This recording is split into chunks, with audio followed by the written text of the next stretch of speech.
बोली सतगुरु माता सुदीक्षा सविंदर हरदेव जी महाराज की जय। तू ही निरंकार में तेरी शरणा मैनू बख्शो। सतगुरु स्वरूप प्यारी साध संगत जी, आप जी के पावन पवित्र चरणों में दासी अणिमा जी का मेरठ से कोटि कोटि धन्यवाद जी। तू ही निरंकार में है तेरी शरणा मैनू बख्शो। मुसीबत में भक्ति, मुश्किलों से कह दो मेरा खुदा बड़ा है। ये अंतर्करण में भी हैं और बाहर भी हैं। स्वयं सृष्टि को बनाने वाले सृष्टि में समाये हुए हैं। ये रचनहार की रचना मालिक। और इसका भेद किसने पाया है? जिस पर स्वयं निरंकार प्रभु परमात्मा और साकार सतगुरु जी की कृपा हुई है। मुसीबत आ नहीं सकती जहां गुणगान तेरा हो। वो घर जन्नत से बढ़कर है जहां तेरा बसेरा हो। मालिक, टॉपिक के मुताबिक दसी के यहाँ कल ही एक घटना घटी। महात्मा जी का फोन आता है कि डॉक्टर साहब का फोन नंबर दे दीजिए, जो फैमिली डॉक्टर हैं। तो दसी को लगा तो सही कि कुछ हुआ है, पर दसी पूछती नहीं है। मालिक इधर से ध्यान हटाती है हमेशा अपना। फिर छोटी बेटी का फोन आता है 4-5 मिनट बाद ही। मम्मी, आपको पापा जी ने कुछ बताया? मेरे फोन तो आया था, डॉक्टर साहब का नंबर पूछ रहे थे, मांग रहे थे। बोले मम्मी कुछ भी नहीं बताया पापा जी ने। मैं कि नहीं बेटा, कुछ नहीं बताया, ये उनका एक्सीडेंट हो गया है। अच्छा, थोड़ा सा रोना आया, पत्नी के रूप में रोना आया थोड़ा सा कि एक्सीडेंट नाम ही है। मालिक फिर इनकी तरफ देखा, निरंकार की तरफ। मैं कि उन्हें कुछ नहीं होगा, आप है ना उनके साथ, आप हैं उनके साथ, उन्हें कुछ नहीं होगा। फिर अपना आगे का नियम निभाया। हमारा एरिया जहाँ इनका एक्सीडेंट हुआ काफी दूर पड़ता है। 7:30 का समय था रात के। तो वहाँ जो हमारे मिलने वाले रहते हैं उनसे फोन किया कि आप ऐसे ऐसे पहुंचिए और सब तरह से इंतजाम करके रखना, बाकी मैं पहुंच रही हूँ किसी के भी साथ। फिर महात्मा जी का फोन आता है कि तुम नहीं आओगे, सब ठीक है बाबा जी की कृपा से, सब ठीक है गुरु महाराज की कृपा से, तुम नहीं आओगी। अच्छा, तो कहने का भाव ऐसा नहीं है कि हम हर पल मजबूती में रहते हैं। हम हर पल आत्मिक शक्ति में रहते हैं, पर जिस पल हम आत्मिक शक्ति में होते हैं, हम निरंकार के साथ मजबूती से जुड़े होते हैं, उस टाइम वास्तव में ही प्रभु परमात्मा के रहते हुए कुछ हो ही नहीं सकता।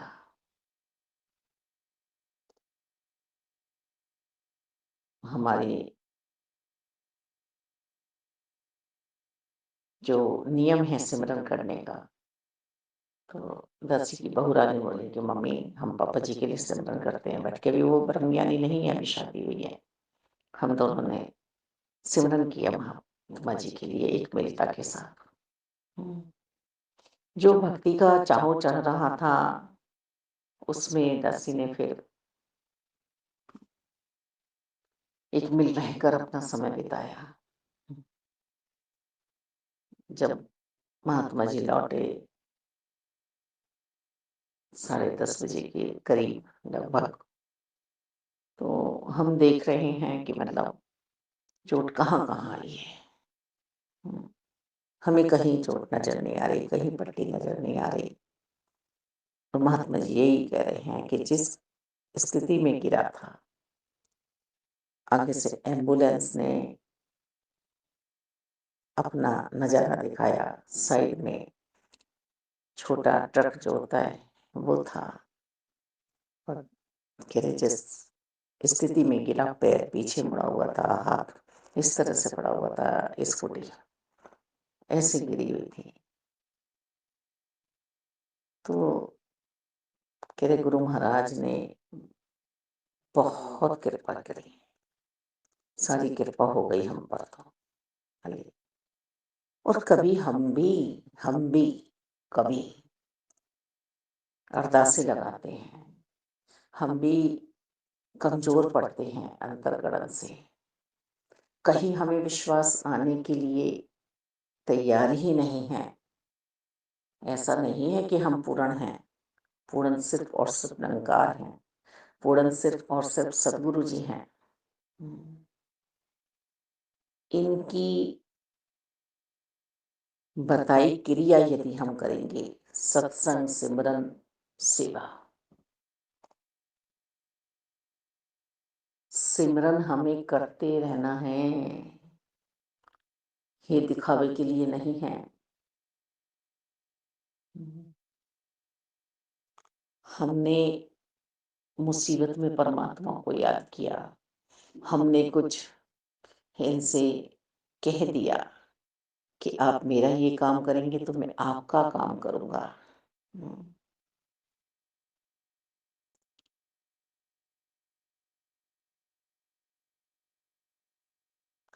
लेन-देन वाली भक्ति, प्रभु से भी सौदेबाजी। वास्तव में ही दुनिया में भक्ति बहुत हो रही है, सब तरह से हो रही है, हर पल प्रभु की याद हो रही है। हुँ,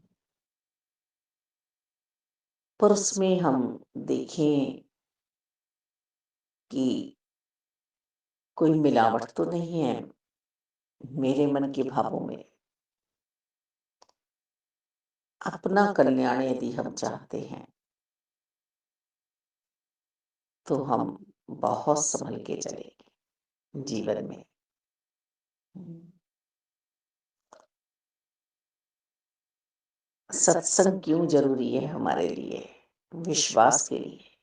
संतों का संग हमें मिलता है, संत हमें निरंकार से जोड़ते हैं और निरंकार से जब हम जुड़ते हैं, तो फिर वास्तव में ही भक्ति होती है, ध्यान होता है, हम योग में चले जाते हैं। संत निरंकारी मिशन में पल तो पल की भक्ति नहीं है कि अब तो मुसीबत आएगी तब हम भक्ति करेंगे। हुँ, वेदों में, ग्रंथों में, शास्त्रों में सब जगह यही लिखा हुआ है कि गोपी भाव से हमें भक्ति करनी है। काम करते-करते हमें प्रभु की याद करनी है। प्रभु का सिमरन करना है, भजन गाने हैं। हुँ, आत्मा से परमात्मा का मेल हर पल करा के रखना है। स्वयं मेरे भी अपने प्रति कुछ फर्ज बनते हैं, कर्तव्य बनते हैं कि मेरा बिछड़ना अब परमात्मा से ना हो जाए। इनकी तो कृपा हुई है परमात्मा की। हुँ, वो कोठा जो है जिसमें पशु बंधते हैं, हुँ, मजबूत है या नहीं? हुँ, उसमें हम हथौड़े मारते हैं। क्या अपने ऊपर भी हमने ये लागू किया कि मुझे सत्संग से ही जुड़ के रहना है। अपने पे ये हथौड़ा चलाऊँ अपने पे ये नियम लागू करूँ कि हर हाल में मुझे सत्संग तो जाना ही है, संगत तो जाना ही है। हम धूप में कहते हैं बहुत कड़ी धूप दी है आपने। हुँ, हम जाड़ों में कहते हैं बहुत ठंड दी है, इससे तो गर्मियाँ ही अच्छी थीं। बरसात में हम कहते हैं नहीं, अब हमें बरसात अच्छी नहीं लगती है, कीचड़ हो जाती है। हुँ, गर्मी में जाड़ा माँग रहे हैं, जाड़े में बरसात माँग रहे हैं। फिर जाड़ों में धूप माँग रहे हैं, आज हमें धूप मिल रही है। यानी कि हम कुछ न कुछ माँग ही रहे हैं। जो ये दे रहे हैं, उसमें हम खुश नहीं रह रहे हैं। हुँ, आज तो विज्ञान ने इतनी तरक्की कर ली है कि हर पल हमें गर्मी में, जाड़े में अपने मन मुताबिक यंत्र मिल जाया करते हैं। पर पहले तो ऐसा कुछ नहीं था और कितना सुकून था, कितनी शांति थी। सब एक साथ मिलकर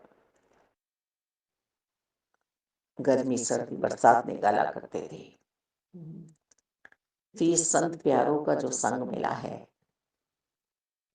इनके साथ मिल बैठ के जब हम भक्ति करते हैं, हुँ,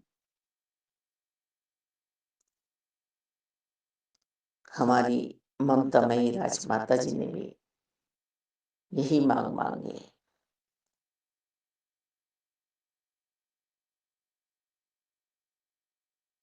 सारे सुख दुनिया दे पादे मेरी झोली विच, फिर भी मिलाए रखना संता दी डोली विच। मुसीबत छू के निकल जाती है। मालिक, हम अंदर से कमज़ोर ना पड़ें, अंदर से मजबूत रहें। हम दिखाते हैं क्रोध करके कि हम कितने मजबूत हैं। हम ऐसा कर देंगे, ऐसा कर देंगे, ऐसा कर देंगे। पर हम मुसीबत का आह्वान करते हैं, मुसीबत को बुलाते हैं क्रोध करके, है ना? हम देखते हैं ना कि हमें किसी की बात सहन नहीं होती है। हम इधर से और बातें बोलते हैं, फिर उधर से और बातें बोली जाती हैं। कुछ का कुछ रिज़ल्ट निकलता है। हुँ, मुसीबत बढ़ानी ना हमने अपनी। कहाँ हम ज्ञानवान हैं, कहाँ हम विद्वान हैं, कहाँ हमने अपने ज्ञान का यूज़ किया अपने जीवन में। हुँ, सिर्फ़ ये कागज़ पे लिखा रह गया। मालिक, हम पे मुसीबतें आए ना, इसलिए हमें भक्ति करनी है, इसलिए हमें प्रभु का गुणगान करना है। हमारे प्रारब्ध किए हुए पहले कर्म हमें सुख और दुख देते हैं। गीता जी में श्री कृष्ण भगवान समझा रहे हैं, हे अर्जुन, हे पार्थ, समय पे आए हुए जो तत्व विवेकता से मुझे जान लेता है, जो पाप और पुण्य से ऊपर उठ जाता है, मैं उसे निसंदेह, कोई उस पे शक नहीं है, उसे अपना बना लेता हूँ। जो निरंकार रूप में मुझे भज रहा है, हर पल मेरे साथ जुड़ा हुआ है, फिर उसे नहीं आने देता इस लोक में मैं। उसकी संभाल करता हूँ, मुक्त आत्मा बनाता हूँ उसे, जीते जी मुक्त आत्मा, जो मेरे ही निरंकार और साकार रूप में बह रहा है। हम्म, कुछ संघर्षमय स्थिति आती है, तब भी पूर्ण विश्वासी जीवन जिनका है, वो उधर देखते नहीं हैं, और वास्तव में ही हम यदि यही कहते रहेंगे, हाँ, ये परेशानी है, ये ऐसी बात है, इतनी कमी है मेरे जीवन में, इतना पैसा भी मेरे पास नहीं है, हुँ, अभी तो मुझे ये नहीं मिला है, अभी ये नहीं मिला है। तो मिलना तो प्रारब्ध के अनुसार जो था वो ही मिलेगा। फिर यदि परमात्मा हमारे साथ हैं तो सहने की शक्ति हमें मिल जाती है। और उससे भी उठकर ऊपर उठकर दासी एहसास करती है कि हमारे नसीब में दुख ही दुख हैं। बताया गया जन्म पत्रियां देखकर। हम्म, पर जब साकार सदगुरु जी हमें मिल जाते हैं, जो साकार सदगुरु जी की भक्ति में हम लीन हो जाते हैं, ध्यान हमारा निरंकार में रहता है सदगुरु जी की कृपा से, तब हमारे वो प्रारब्ध भी प्रारब्ध नहीं रहते हैं।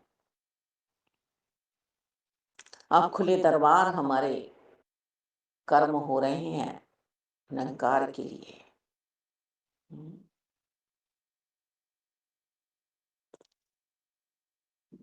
मुक्त कर दिया है सोने की जंजीरों से भी हमें, यानी पूर्णशाली कर्मों से भी, और लोहे की जंजीरों से भी, यानी पाप कर्मों से।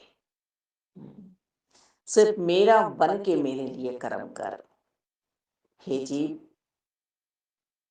मुझे हाजिर नाजिर मान के तू चलता चला जा। वो क्यों इंतजार करता है कि तुझे मुसीबतें आ घेरेंगी और तू मुझसे अरदासें करेगा और फिर मैं तेरी मुसीबतें दूर करूंगा।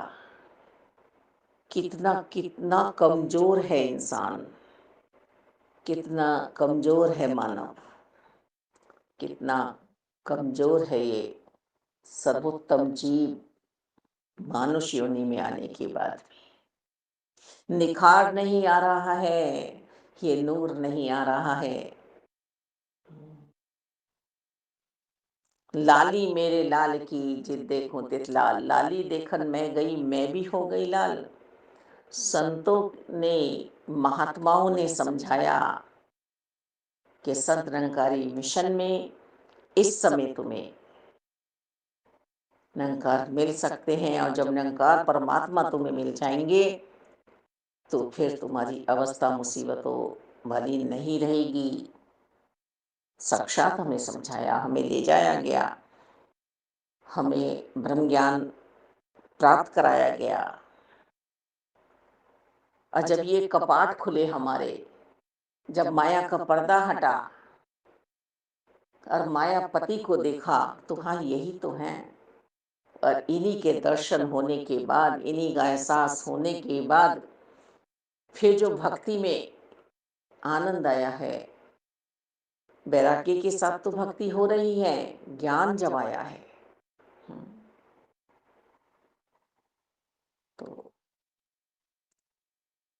अब कौन सी मुसीबत है? सबसे बड़ी मुसीबत थी कि हम शरीर समझ रहे हैं अपने आप को, हम आत्मा नहीं समझ रहे हैं।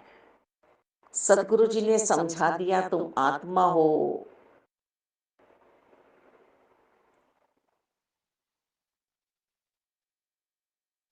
ये हीरे जैसा जन्म हमारा यूं ही कोड़ियों बीच रुल रहा है, पर अभी मानव जागा नहीं है,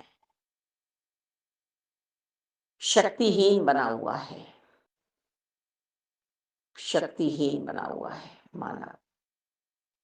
इच्छाओं में पहुंचकर हम मुसीबतें बुला लेते हैं। वास्तव में हम पे कितना सब कुछ होता है, पर अभी कुछ है ही नहीं। अभी कुछ है ही नहीं। उस पे जो है सुकून वो भी मुझे मिल जाए, इस पर जो है वो भी मुझे मिल जाए।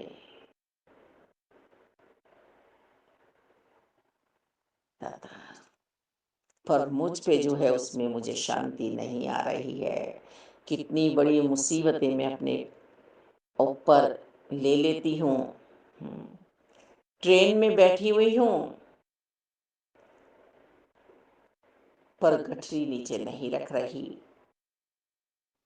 साथी कह रहा है कि इस गठरी को नीचे रख दो।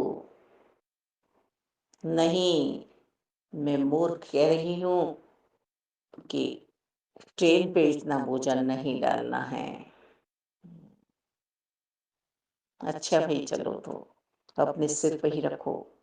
पता नहीं है कि बैठे तो ट्रेन में ही हैं।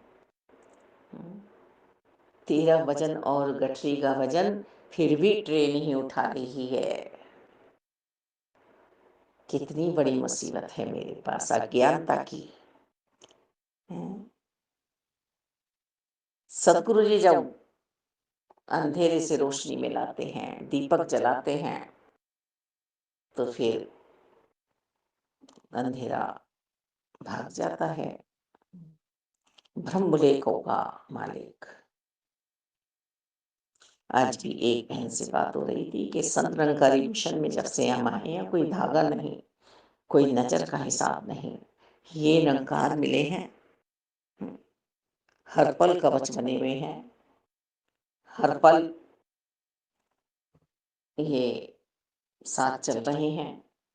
हाँ, वास्तव में ही ब्रह्मज्ञानी होने के बाद भी कहीं मुझे बारंबार यही भाव आ रहे हैं कि जिस पल मुझे विश्वास निरंकार पर नहीं होता, तो मैं मुसीबतों को यानी कि न्योता दे रही हूँ कि आ जाओ मेरे घर। जब जब गुरु गद्दी मेरे घर में नहीं बनती है, तब तब मैं हारती हूँ। जब जब सदगुरु जी की शिक्षाएं मेरे पे लागू नहीं होती हैं, मैं अपने पे लागू नहीं करती हूँ, तब तब मुसीबतों को बुला रही होती हूँ। ये नहीं कह रहे हैं, पर मैं तो सोचूं कि मैं कहाँ खड़ी हूँ। मैं कहाँ खड़ी हूँ अभी। हे शोर मचा रही हूँ, आवाजें दे रही हूँ कि मैं सेवा सिमरन सत्संग कर रही हूँ।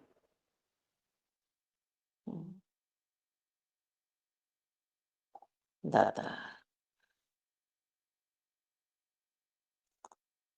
बहुत भ्रमित जीवन है अभी मेरा।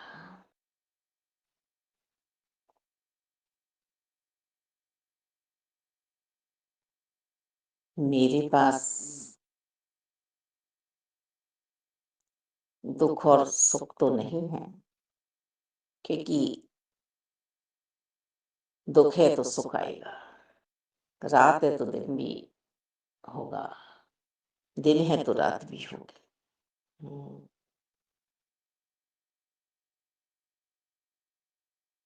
सूरज चांद सितारे इस दिन आ रहे हैं। ये परिवर्तन तो हो रहा है।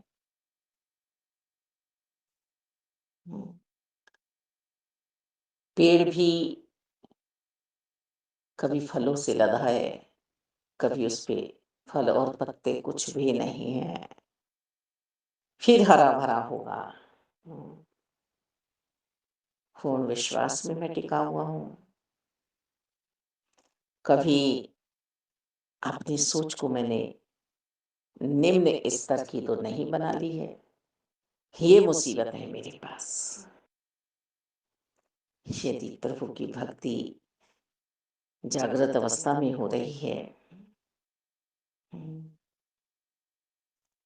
तो फिर मुसीबत वास्तव में नहीं आ सकती मेरे पास।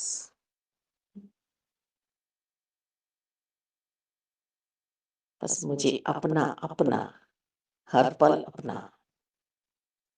ध्यान निरंकार में रखते हुए और आनंद में रहते हुए, सब पर दया भाव रखते हुए जीवन जीना है मालिक।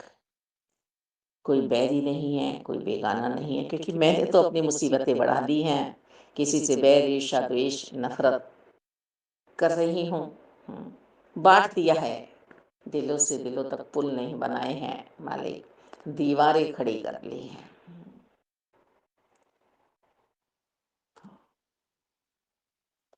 जब हम साझा परिवार चलाते हैं, तो उस घर में सभी एक-दूसरे के साथ खड़े रहते हैं। हुँ। जब हम अकेले रहते हैं, तो हम सहारे ढूँढा करते हैं। मालिक, सबसे बड़ी मुसीबत आज आश्रम बन रहे हैं माता-पिताओं के लिए, बच्चों के लिए, क्योंकि ऐसी कुरीतियाँ हमारे मन में आ गई हैं, सबसे बड़ी मुसीबत है, सबसे बड़ी मुसीबत है। हुँ, बच्चे कैसे लावारिश हो रहे हैं। माता-पिता भी एक समय में आके लावारिस ही हो जाते हैं। हुँ, बताना पड़ता है कि बच्चों हमने तुम्हारे लिए क्या किया है, कितनी बड़ी मुसीबत हम अपने ऊपर ले रहे हैं। और फिर जब बदनामी होती है तो हम प्रभु की भक्ति में लगने की चेष्टा करते हैं, अच्छा बनने की कोशिश करते हैं। भक्ति किसी ऐसी दिखावे के लिए हो रही है तो वो भक्ति नहीं है। मेरी सोच शुद्धता लिए हो, तप तपस्या लिए हो, प्रीत प्यार लिए हो, सहनशीलता, नम्रता, सहजता, सरलता लिए हो। भक्ति भी सद्गुरु जी समझा रहे हैं, बड़ी सावधानी से करनी है, दिखावा ना हो, अंतर्करण से लीप जुड़ी हो परमात्मा के साथ। हम्म,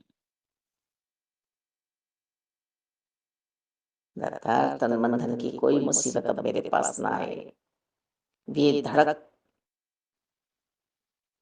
सीना चौड़ा करके हनुमान जी की तरह से अपने सतगुरु जी को अपने हृदय में बसाना है। धन्य कर जी। बोलिए सतगुरु माता सुदीक्षा